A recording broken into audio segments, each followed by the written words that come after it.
నమస్కారం. అందరూ కులాసాగా ఉన్నారని అనుకుంటున్నాను. మిమ్మల్ని అందరినీ పలకరించి చాలా రోజులే. ఈరోజు ముఖ్యమైన విషయం చెప్దామని చేశాను. గోదావరి పుష్కరాలు శుభకార్యాలు. అంటే ముందుగా అసలు గోదావరి పుష్కరాలు ఎప్పుడు ప్రారంభమవుతాయో చెప్తాను.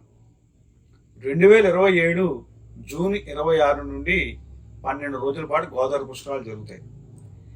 ఈ గోదావరి పుష్కరాలకి సందర్భంగా ఈ ప్రాంతం వారు, గోదావరి పరివాహక ప్రాంతం వారు శుభకార్యాలు చేయవచ్చు, చేయకూడదు, ఇలాగా చాలా మంది నన్ను ప్రశ్నల కింద వేస్తున్నారు.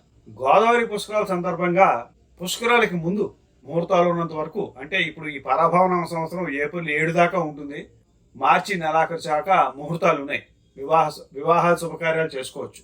తర్వాత కూడా ముహూర్తాలు ఉంటే శుభకార్యాలు చేసుకోవచ్చు. గోదావరి పుష్కరాలు 26వ తారీఖు జూన్ ప్రారంభమవుతాయి కాబట్టి అప్పటి నుండి సుమారు 5 నెలల పాటు, అంటే నవంబరు, అక్టోబర్ నెలాఖరు, నవంబర్ దాకా, అంటే గురుడు పుబ్బా నక్షత్రం 1వ పాదానికి వెళ్ళిన తర్వాత ఈ గోదావరి పరివాహక ప్రాంతం వాళ్ళు, అంటే ఉభయ గోదావరి జిల్లాల వాళ్ళు కూడా శుభకార్యాలు చేసుకోవచ్చు. అంటే మధ్యలో సుమారు మనకి జూన్ 26 నుండి అక్టోబర్ నెలాఖరు దాకా కాలం మనకి శుభకార్యాలకి చేయకూడదు. ముందు చేసుకోవచ్చు.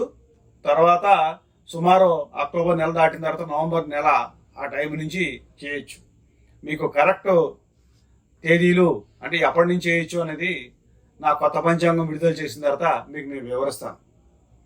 సో భయపడవద్దు, ముందుగానే అందరూ కూడా చేసుకోవచ్చు. 6 నెలల ముందు చెయ్యకూడదు అనేది కరెక్ట్ కాదు.